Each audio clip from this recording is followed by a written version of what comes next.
Listen, earlier Yeah. we mentioned Tom Cruise. Yes. Did we? You did. I did before You we said, is it okay if I ask you about Tom Cruise? Yeah. And I said I only met him once. Yeah, but listen, last time we were on air, right, Yeah. was 2011 Yeah. on Six Music. Yes. Since then, actually, no, at that point you had already worked with Steven Spielberg and you'd met Tom Cruise, right? Yes. I think so. Yeah. Yeah. On, what's it called? Tintin. Yeah. And I never really asked you about those things in those days because I was too jealous. Right. I probably didn't want you to either. Probably you didn't, right? Yeah. Why not? Wow, that was searing. Yeah. You tilted your head like an interviewer. Yeah. Because, on the radio? Yeah. Just because it was like work. Right. And you didn't want to say the wrong thing and upset someone. No, not that at all. It just didn't feel like I wanted to talk about it. You know, I was foraging away. Yeah. And sometimes it's good to forage in private, isn't it? Sometimes. Obviously not for anymore. Buckles. Not for Buckles, not for the new Frost Nixon Buckles Exactly. podcast. Things have changed. There's a different dynamic. Okay. Yeah. Yes. You're on the spot. I really am on Cornish. the spot. Wow. I want to know. I mean, I don't know how much now you're going to what edit. Tom Cruise smells like. He came into a meeting with me and Steven Spielberg and Peter Jackson and Simon Pegg and Nick Frost very early in the Tintin process when they were testing, working out a lot of the motion capture stuff. And he burst into the room, and he obviously knew Simon, and I think he obviously knew everybody else in the room apart from me. And it was as if Tom Cruise had burst into the room. It was Tom Cruise's, you get that slight metaphysical thing where you expect some sort of mediatory thing to be between you and that face, Mm-hmm. It's usually mediated by some sort of delivery system, not just air. Yeah. And but that's the case with anybody who's famous, right? Yes, I know. I still get slightly. I can't really talk to Jonathan Ross properly. I know what you mean.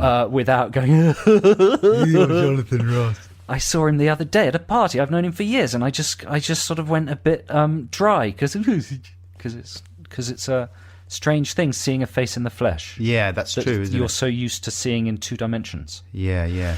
Anyway, the cruiser came. He cruised into the room, and he was just like everybody says. He introduced himself immediately to me. He does the eye contact thing and the firm handshake. Well, even before that, the interesting thing was he figured out I was the one person in the room he didn't know. Mm-hmm. So he went straight to me and said, "Hey, I'm Tom," with eye contact and complete proximity. Mm-hmm. As per his Scientology training.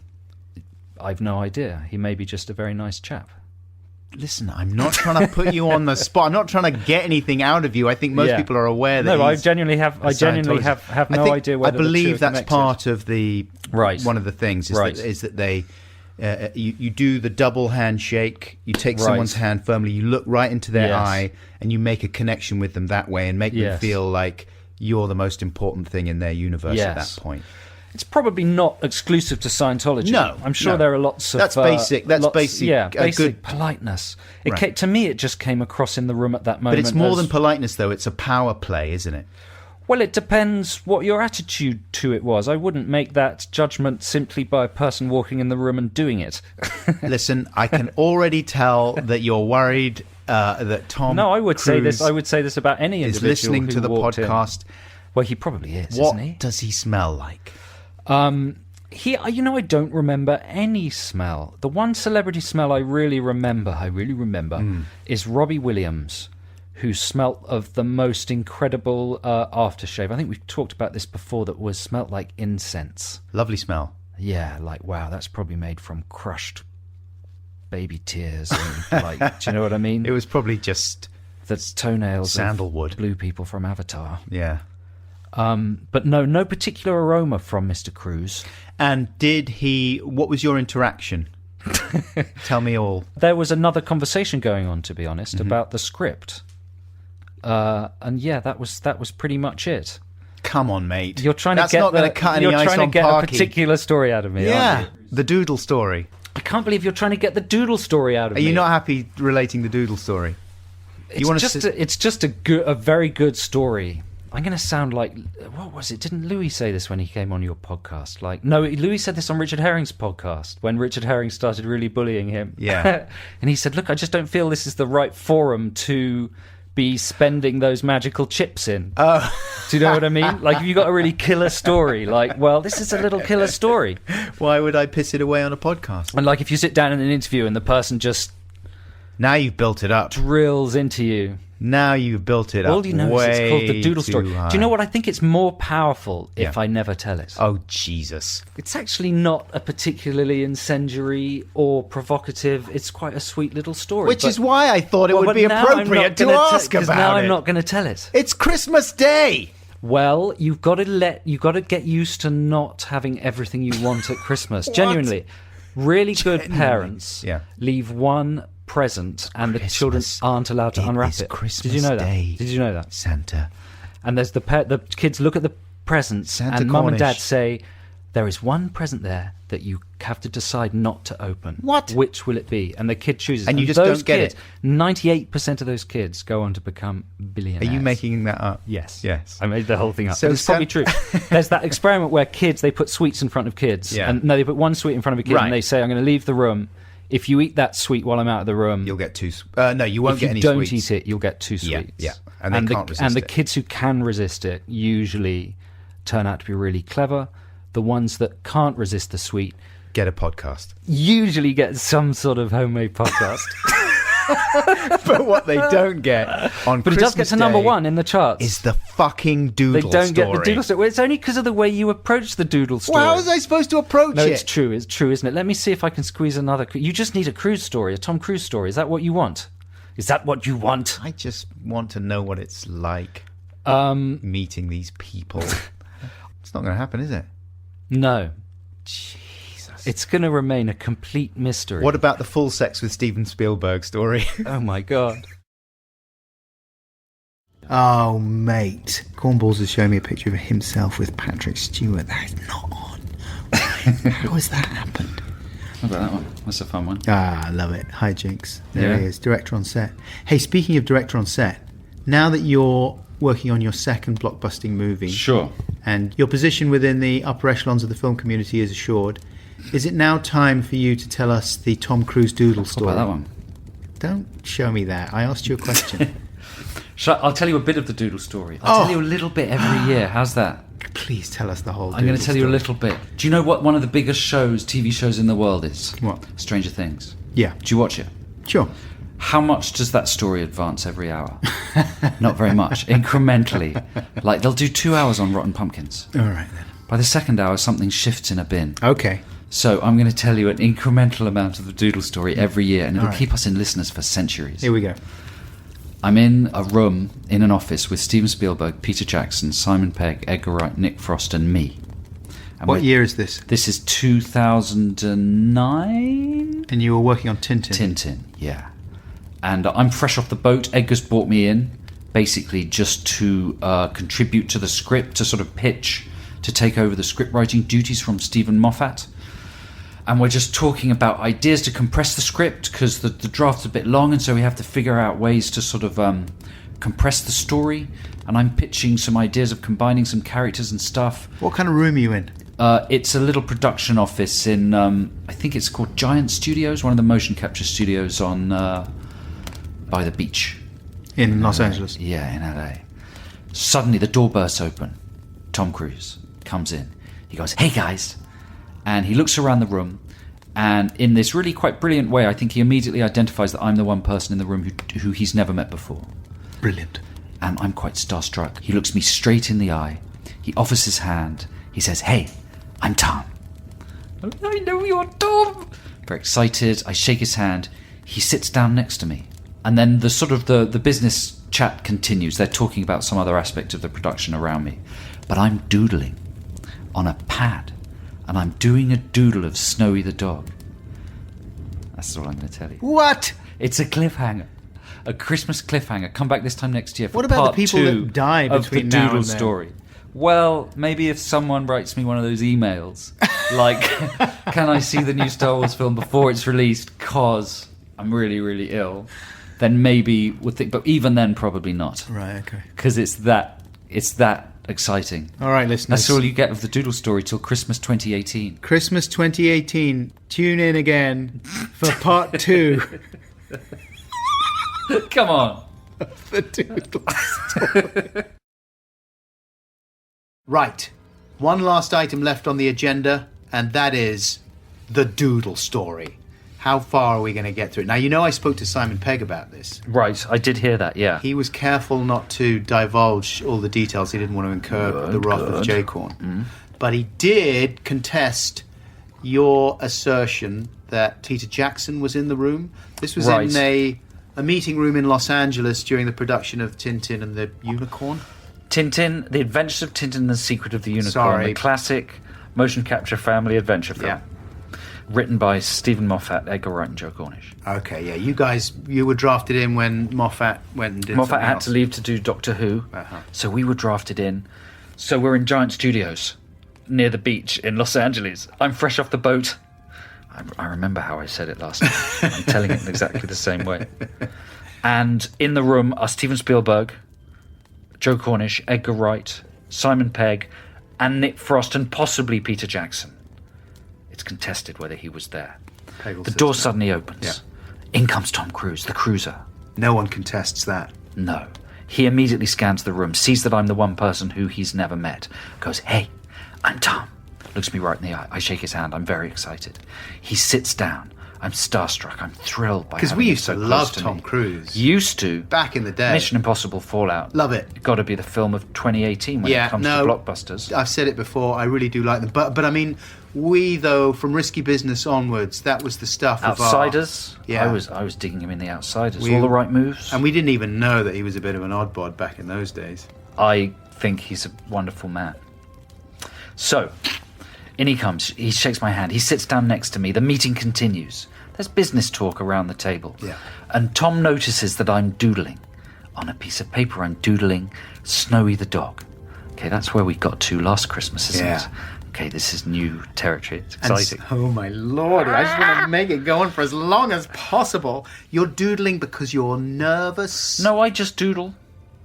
I do. It's one of my things. I'm very creative. Sometimes I just doodle. I do the doodle with Betty Boodle. You know, he does a bit of a doodle. So I'm doodling Snowy the dog, and I've drawn 3 of his legs. Mm-hmm. But the front right paw, I've yet to connect the 2 lines that form the outside edges of his front right leg. Tom sees the doodle of Snowy. He leans next to me. He says, "Is that your doodle?" I say, "Yeah, that's my doodle." "That's a good doodle." "Thanks, man. Is that Snowy the dog?" "Yeah, that's Snowy." He says, "Can I doodle?" I'm like, "Yeah, sure you can doodle." He takes my pen. Is this when he was 5?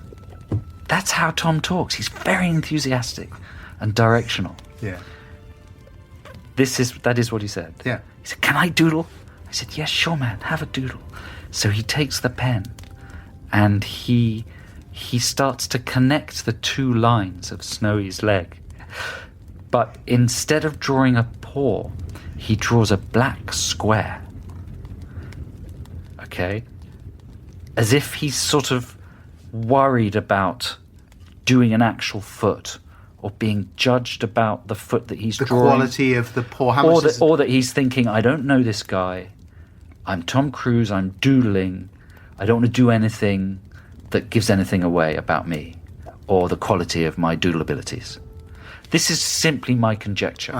But this is you as a qualified psychotherapist. A fully qualified psychotherapist. But Snowy had 3 fully formed paw feet, like a dog. Tom gave him a black square instead of a paw. And that is where the story must end for this Christmas. Are you insane? No. Christmas must be looked forward to by the whole family. And this is how to do it. Simon intimated that the end of this story might not be worth waiting for. He's wrong. He's jealous of the story. He knows he doesn't have a better story, despite all the films he's been in, all the famous people he's met. He has no story that can match the Tom Cruise doodle story. That's why he pours scorn on it.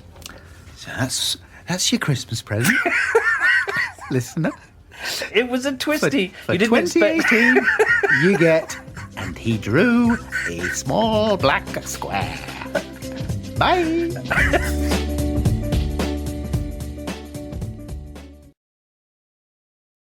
Wow. What a year it's been for the Doodle story. Because earlier this year, when you were on your publicity tour, I asked you earlier on if you had been on any TV shows to promote The Kid Who Would Be King. You were on The One Show. And this was in February 2019. And you told the Doodle story.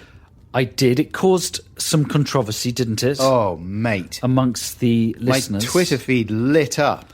I'm going to read you a few of the messages that I received after that appearance, which I didn't watch, by the way, not because I don't love Joe Cornish. I was busy doing something else. But I looked on Twitter and I was like, what the hell is going on? I had loads of messages. And I figured out, okay, Joe's been on The One Show promoting The Kid Who Would Be King. And evidently they've asked him about the Doodle story. And as far as the Twitterati were concerned, you had divulged way too much. And, you know, people hate spoilers. I think, if I may jump in there, it was the very fact that what they felt was their story was being paraded in front of. But it was more than that. They felt listeners. That you had divulged new... Well, they felt, but I think they were wrong. Okay, look, here's some messages. Dr. John Sutton. He says, at Adam Buxton, I'm wondering how you feel about Joe trotting out the whole of the Tom Cruise Doodle story. Trotting out. On BBC's The One Show. Calm as you like, as if it's no big deal. Will there even be a 2019 Christmas podcast now? Trotting out. That's like, why trotting? Maybe like an arrogant little piglet. No, maybe because of the hoof. Ian Kitching says of your appearance and the Doodle story divulgence and what he sees as Doodle story spoilers, unshitting believable. Luke Bitmap, worse than Brexit, says Luke. Jono Bolton, Adam and no. Whoa. I'm being raked over the coals. This is what it's like on social media. Watch out. Jack Cuthbert. If this upsets you, don't listen to the Empire Magazine podcast. He talks about it again. Oh, man.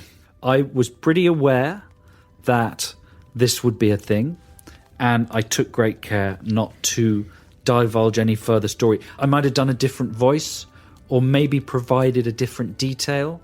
But, you know, to be perfectly honest, I wasn't ready for the Doodle story to take on this scale of import. Did you know they were going to ask you about the Doodle story on The One Show? I've seen Mr. Cruise twice this year. Oh, yeah. Whoa. So I've actually got some new anecdotes in the anecdote canon. But he's not going to tell... You can't just say that because you're not going to tell us them, are you? No. I'll tell you them. This is exactly how this whole fucking thing started. The Doodle story, I don't think I gave away anything new. So you're in California? In California, Los Angeles, Giant Studios in Santa Monica by the beach. Oh, God, I can't remember. Like 2008, maybe? Early days. And I'm having some sort of a meeting to do with the writing of the Tintin movie. And we're in a little room in Giant Studios in Santa Monica where they're doing some test footage to test the motion camera rigs and stuff. Steven Spielberg's there. Edgar Wright's there. Peter Jackson may or may not have been there. Simon Pegg's there. Nick Frost may or may not have been there. Edgar's been contesting some of these details. And so did Simon. And so did Simon. What did Simon say? Simon said that Nick was not there. I'm just trying to pack it full of famous people. And that Peter Jackson was not there. Okay. Well, let's just give them... you weren't there. Let's give them the benefit of the doubt and say that Peter Jackson wasn't there, Nick Frost wasn't there, and I wasn't there.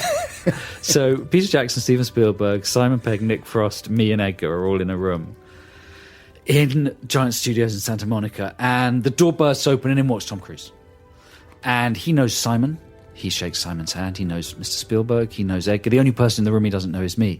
And he's very attentive. He makes you think you're the only person in the world when you meet him. So he shakes my hand, says, "Hey, I'm Tom." Very exciting. Contact, two-hand handshake. I think maybe one-handed handshake. sits down next to me, which is quite exciting. I've been doodling during this meeting. I'm doodling a picture of Snowy the dog. We know.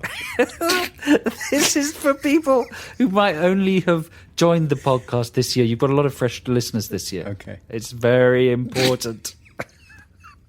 I'm doodling Snowy the dog, and I've drawn all 4 legs, but one of the front legs, I've just drawn 2 parallel lines. I haven't joined them up yet. Tom Cruise sits next to me, and the meeting carries on, and he looks at my doodle, and he says, "Is that your doodle?" I said, yeah, it's my doodle. Are you enjoying this? Yeah.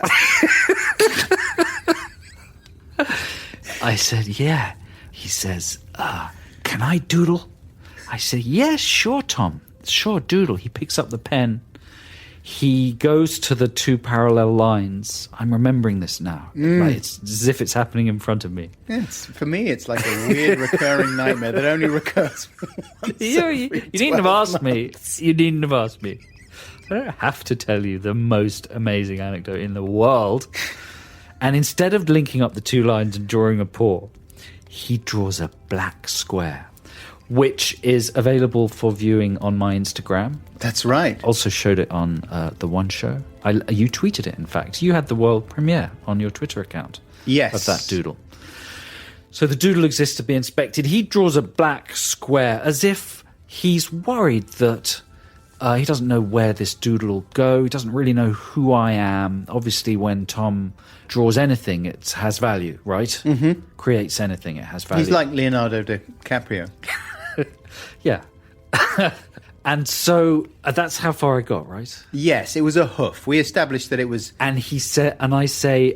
you say, oh, you've done a doodle. I say, oh, look at that. You've done a little bit of a doodle. You've given Snowy a hoof.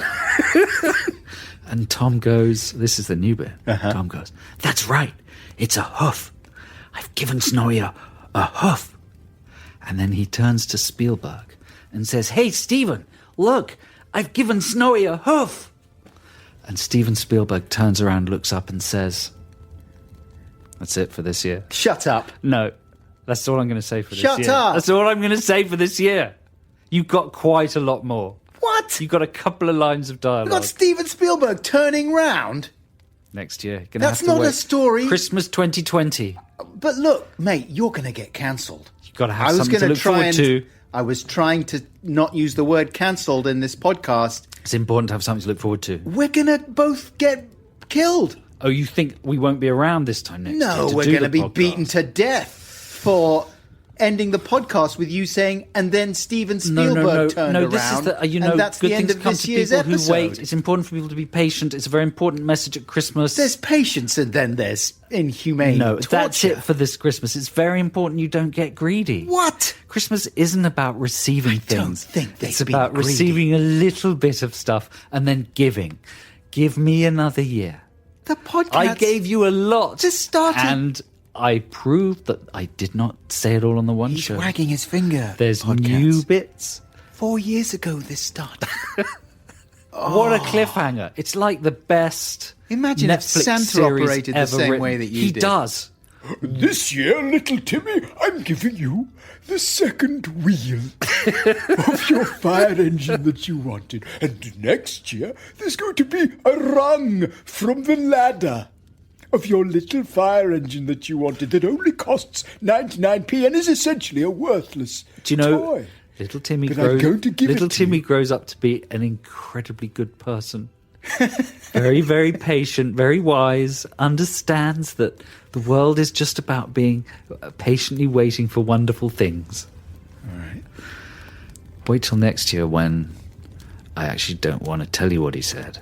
I can't even remember the end of the genuine story I told myself. you the story. I know you did, but it was so long ago that I've forgotten. And I don't even think it made that big an impact when you told it me. Oh, it's good. That's the thing, is that this all started when I said to you, what was that story again? I just wanted you to say it. Because it was, it's fine. Oh, it's good, you're saying. It's really good. It's a great story. Not many stories last for 5 years are so good. No. They last for 5 years. I've noticed that too. They don't, do they?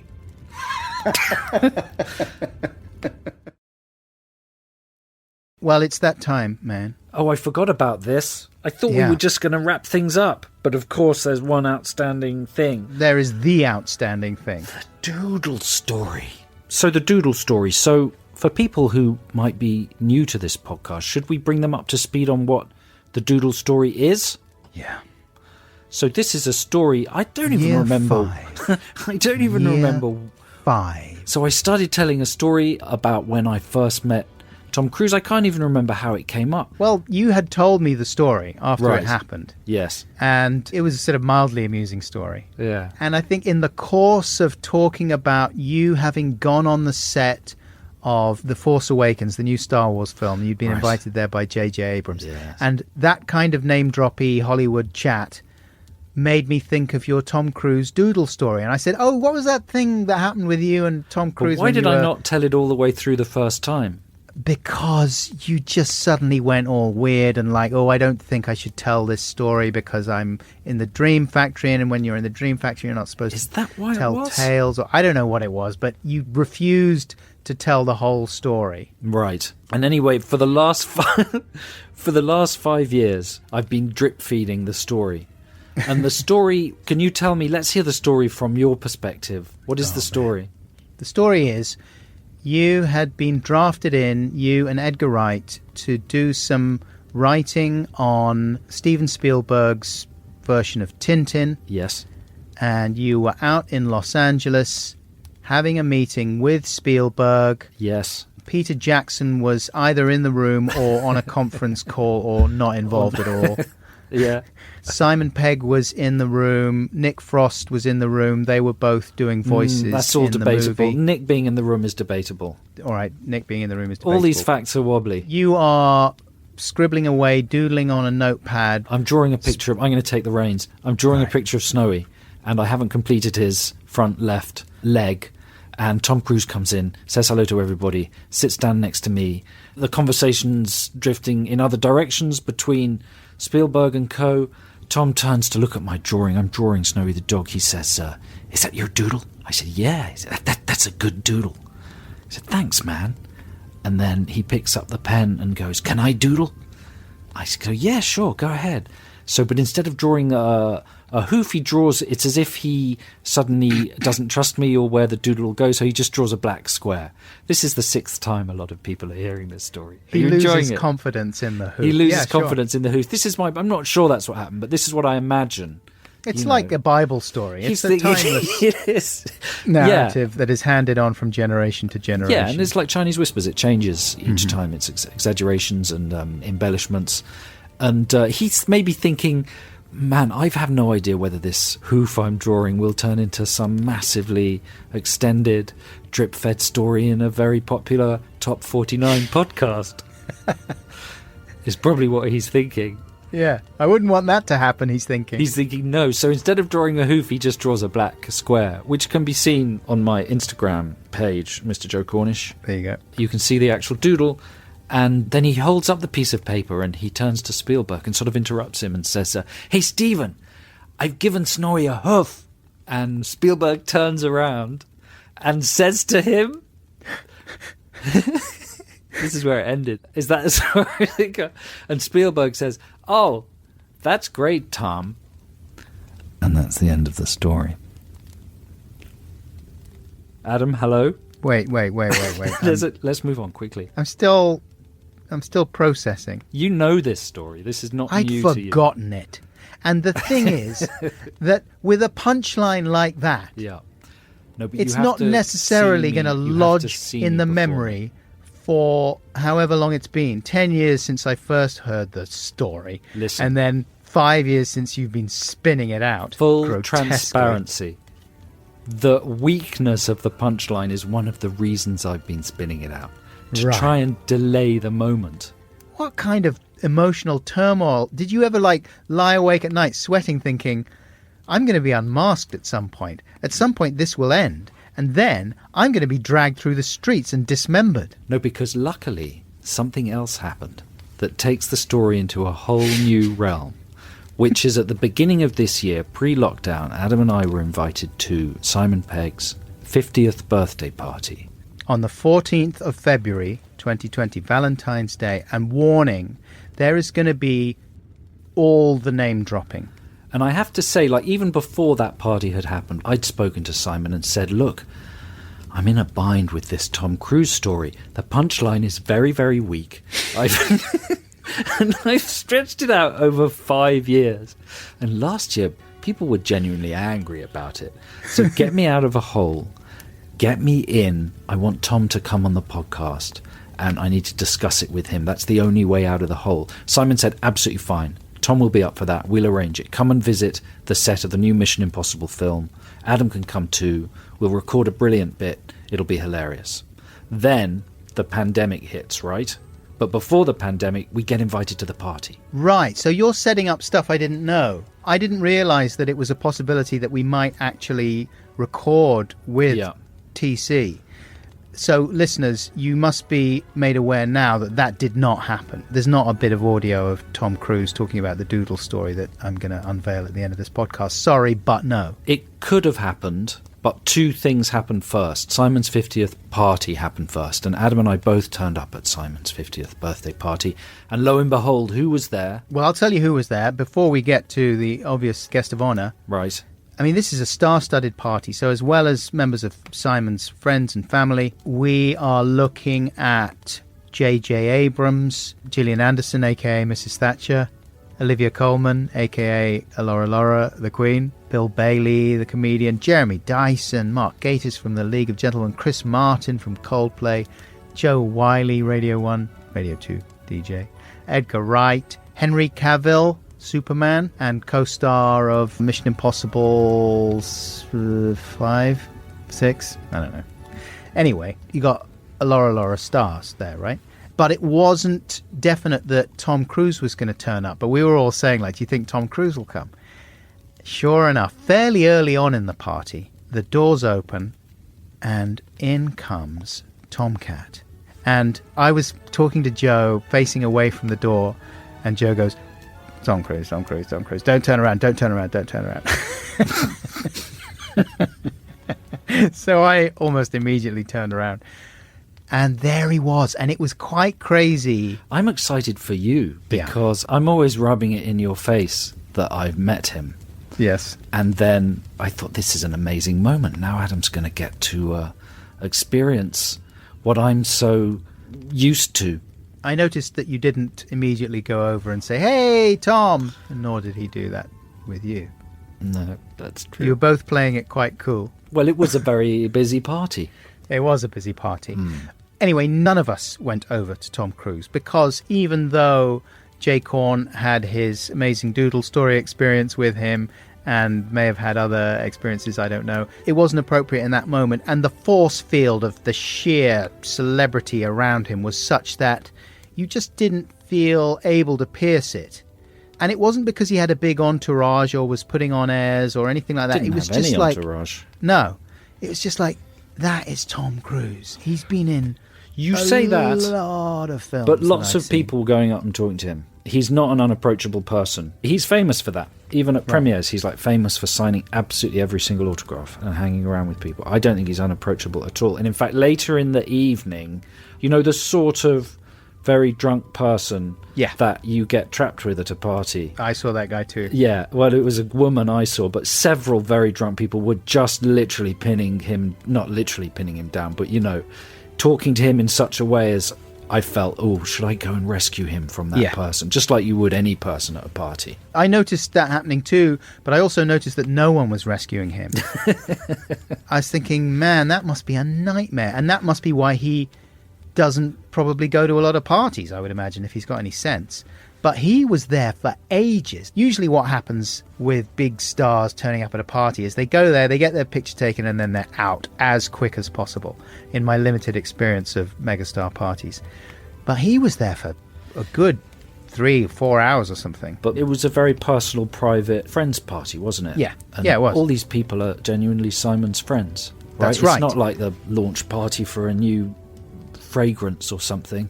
No, it was a good scene, good vibe. It was a proper party with lots of friends, some of whom happened to be famous. Yeah, and for that reason, I didn't immediately start planning to invade the Tom Sphere. Well done.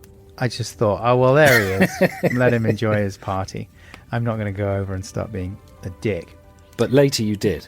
Well, later on, I was at the bar chatting to Kevin Eldon, and suddenly I feel 2 hands being laid on my 2 shoulders, and it is Simon Pegg. Yes. And he's saying, come with me. This is because I said to Simon, hey, Simon, introduce Adam to Tom. You've got to get Adam to speak to Tom. Simon said, okay. And this is what happened. So he literally manhandled me over, marched me across the room, and I could see Joe and my wife over in the corner watching me and laughing. And I'm thinking, oh, man, here we go. But it was too quick because I wasn't mentally prepared at all, and I hadn't imagined that I would be saying anything to Tom Cruise. And suddenly, within a few seconds, I was standing right in front of him, and he was there with a small group of people that included Edgar Wright was talking to him, and Henry Superman Cavill, and Christopher McQuarrie, who's the director of Mission Impossible 5 and the new movie. And they're just having a little chat, and suddenly Simon has maneuvered me right in front of him. And he says, this is Adam Buxton. I think he said, this is the guy I told you about. Yes. They told the story about you doodling on Joe's notepad when we were doing Tintin. And they talked about it on their podcast. And so he sort of set it up in that way. And then I think he buggered off. And suddenly I was just stood right in front of Tom. And Edgar was there. And I could see Edgar.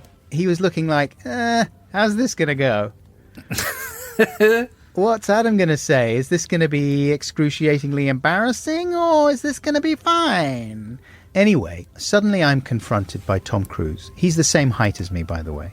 And I'm looking into his Tom Cruise eyes. And his laser focus is boring right into my brain. And he is doing his special connection tricks with me. Double handshake. And he's giving me the megawatt smile. Saying, hi, good to meet you. Hi, Adam. Using my name and everything. And I'm on. And it's like, what am I going to say? And I'll tell you over the next 25 years. No, I won't, because I'm not insane. And also, there's no story.